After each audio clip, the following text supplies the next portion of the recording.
Nah tentunya kita akan mengetahui lagi nih gimana nih perdagangan tindak pidana perdagangan orang. Nah Jambi TV udah menghadirkan para pihak berkepentingan di sini, ada dari Kejaksaan Tinggi Jambi dan juga dari Dinas Sosial.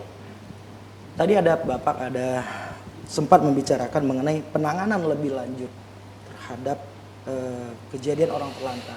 Ini seperti apa Pak penanganan lebih lanjutnya gitu Pak? Baik, untuk kategori orang terlantar yang terjadi di daerah kita, kita tentunya akan melakukan pembinaan, kemudian akan mengembalikan ketika mereka terlantar nggak ada keluarga, akan kita lakukan pembinaan. Ketika dia terlantar ada keluarganya, kita akan wajib mengembalikan ke keluarganya gitu di Lembaga Jambi. Ini ada lagi yang terkait dengan kasus-kasus di daerah, terutama terhadap operasi justisi, pekat-pekat ya, terutama ini. Kami juga ada namanya panti tunasusila. Dan ini tahun kemarin kita ada 15 yang kita bina, kita latih dengan kursus salon, menjahit, kemudian kita mana yang nggak tamat SD kita kerjasama dengan Dignas untuk paket C dan B dan menjadi mata pencarian ya, mereka ya. lepas dari panti ya lepas dari panti, kemudian mereka kan kita program kita 1 tahun, 6 sampai 1 tahun, 6 bulan sampai 1 tahun.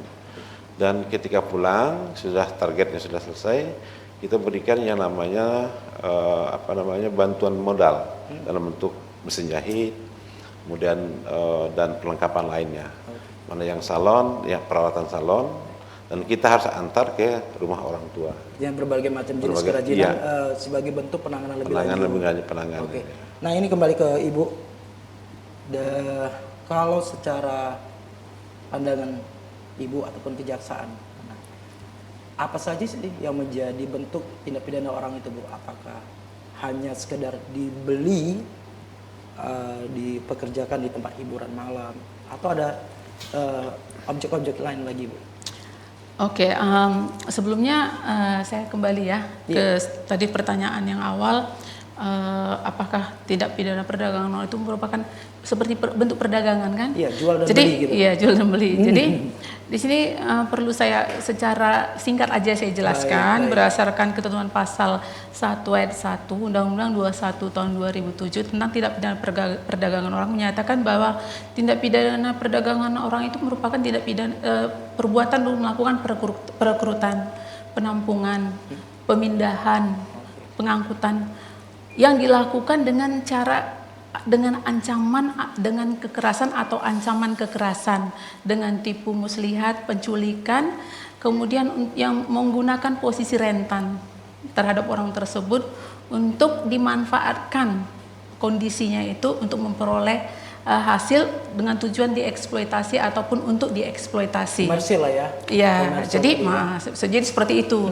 Jadi tindak pidana perdagangan orang ini bukan hanya harus dia bahwa korban itu harus memang dibeli, dipekerjakan di tempat hiburan malam. Apakah ada subjek yang lain lagi Bu? Nah, jadi tindak pidana perdagangan ini cukup memenuhi unsur aja sudah melakukan perekrutan, tapi tujuannya sudah jelas. Misalnya dia sudah dipersiapkan paspor gitu kan untuk diberangkatkan ke luar negeri atau dijanjikan untuk dipekerjakan misalnya entah ke rumah sakit walaupun berada di Indonesia, karena tujuan ini bukan hanya di Indonesia tapi juga di luar Indonesia gitu.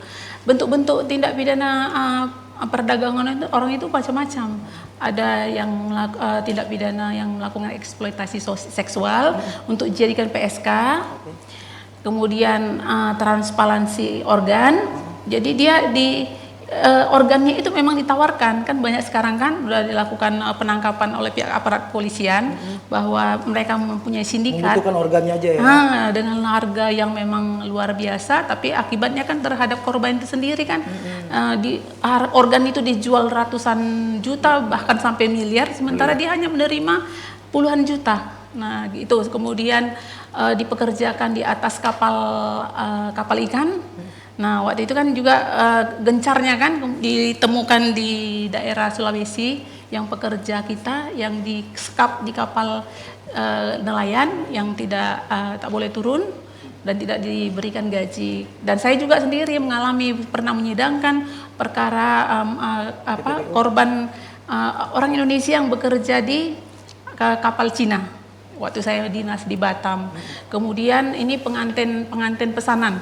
Ini sering terjadi di daerah kontrak di daerah Jawa ini kan dimanfaatkan. Maka kadang suaminya itu mau menjual ini istrinya untuk memperoleh uang, gitu kan, dengan jangka waktu tertentu, biasanya kan kepada orang-orang asing ada di Indonesia.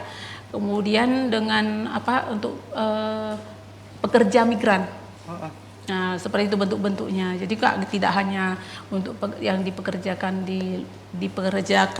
memang misalnya dia dipekerjakan di yang tempat yang biasa layak, tapi juga termasuk transparansi organ juga termasuk bentuk-bentuk tindak pidana perdagangan orang. Yang biasanya ini modus-modusnya ini ya seperti tadi saya bilang bisa dipengaruhi karena memang tadi karena pengaruh juga gaya hidup kan. Banyak juga anak-anak ini yang dari keluarga kurang mampu karena melihat temannya pakai tergiur lah handphone, kemudian dan khususnya memang di Jambi ini yang kebetulan saya kepala seksi tindak pidana terorisme dan lintas negara yang membidangi masalah tindak pidana perdagangan orang itu, yang di daerah Jambi ini lebih banyak ya tindak pidananya ya prostitusi dengan micet gitu. Nah, waktu itu saya ada juga melakukan koordinasi dengan Dinas Pemberdayaan Perempuan dan Anak. Jangan hanya terfokus pada korban kekerasan tindak pidana seksual gini aja, karena masih banyak lagi. Ini kan saya lihat daerah Tungkal, saya kan juga melihat kan Jambi ini juga kan terhubung dengan antar provinsi, antar luar negeri. Iya, melalui Tungkal. Nah, waktu itu saya sampaikan jangan hanya mensosialisasikan terhadap tindak pidana kekerasan seksual terhadap anak dan perempuan. Itu tolong diperhatikan. Kemudian dilakukan sosialisasi bahwa semua tindak pidana perdagangan korban tindak pidana perdagangan orang ini, dia itu sebenarnya apabila itu sudah terjadi tindak pidana perdagangan orang, dijelaskan bahwa dia itu memperoleh hak restitusi akibat dari tindak pidana yang dialaminya. Jadi dia berhak untuk memperoleh ganti rugi yang bisa dituntut atau dimintakan ganti rugi tersebut kepada pelaku. Nah ini Bu, perlindungan hukum terhadap korban TPPO yang dilakukan ke Jati Jambi atau penjajaran seperti apa ini Bu? Nah gini, waktu saya baru masuk di sini memang saya melakukan melihat berkas perkara yang masuk itu memang dari aparat penegak hukum sendiri mungkin kurang memahami atau memang informasi itu tidak didapat atau gimana saya tidak tahu kan, karena memang di dalam Undang-Undang 21 2007 itu sudah diatur, sudah beritahu bahwa korban itu ada haknya, satu, memperoleh kerahasiaan informasi data, kemudian dia memperoleh hak restitusi, kemudian dia memperoleh hak untuk dilakukan rehabilitasi baik medis maupun sosial, dia memperoleh hak untuk dilakukan reintegrasi sosialnya. Jadi berhak dia memperoleh perlindungan bahwa di keadaan dia sebelum tindak pidana terjadi, tindak pidana itu dia berhak untuk memperoleh itu lagi. Ya itu sejak awal, makanya saya bilang tolong disosialisasikan bahwa kalau ada korban-korban tindak pidana perdagangan orang, jangan takut untuk melapor kepada pihak penyidik, laporkan. Kalau Kejaksaan Tinggi Jambi sendiri membuka wadah pelaporan seperti apa ini? Hotline via telepon kah atau begini, face to face? Ya, begini, kita kan juga harus sesuai dengan tupoksinya ya. Kita kan dalam hal ini jaksa mempunyai tugas sebagai penindakan gitu ya. Tapi kita juga dalam hal ini memberikan sosialisasi. Jadi kalau misalnya dalam bentuk P19, apabila berkas masuk, di situ kita edukasinya ada di situ ya. Nah, kalau misalnya mengenai perlindungan itu kita sampaikan kepada penyidik bahwa mulai dari penyidikan korban itu sudah berhak mendapat pendampingan yang harus sudah disediakan, karena kan korban ini melapor ke polisi kan mulai dari tahap kepolisian kan. Nyatanya di Jambi seperti apa Bu? Nah, Kalau di Kalau Jambi tadi itu di bidang, sudah. penyidikan tadi gitu. Sudah, hanya saja pada di Jambi ini sosialisasi mengenai restitusi itu belum. Ya, makanya saya gitu masuk saya dalam petunjuk P19 saya kata beritahu bahwa korban itu memperoleh hak restitusi. Gitu. Nah, kalau orang mau melapor ke Kejaksaan Tinggi Jambi ataupun jajaran, Iya.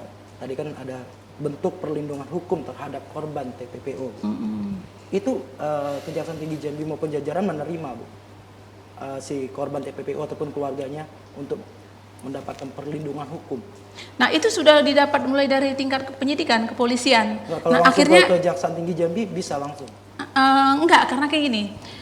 Itu harus dimintakan mulai dari tiap tahapan penyidikan kepolisian. Jadi supaya nanti sampai ke tingkat penuntutan, pengadilan itu langsung sudah diketahui, termasuk mengenai kerugian yang dialaminya. Makanya pendampingan di sini LPSK sangat penting. Jadi korban itu didampingi LPSK untuk menghitung bagaimana kerugian yang dialami oleh korban itu. Nah, kalau secara amanat undang-undang nih, Bu, ini kita produk hukum. Produk hukum ini kan ada amanat undang-undang. Iya. Pasalnya pasal berapa, ancaman hukumnya apa, Bu? Oh, kalau Sebentar, nanti kita akan jelaskan setelah pariwara berikut ini, tetaplah bersama kami. Iya, iya.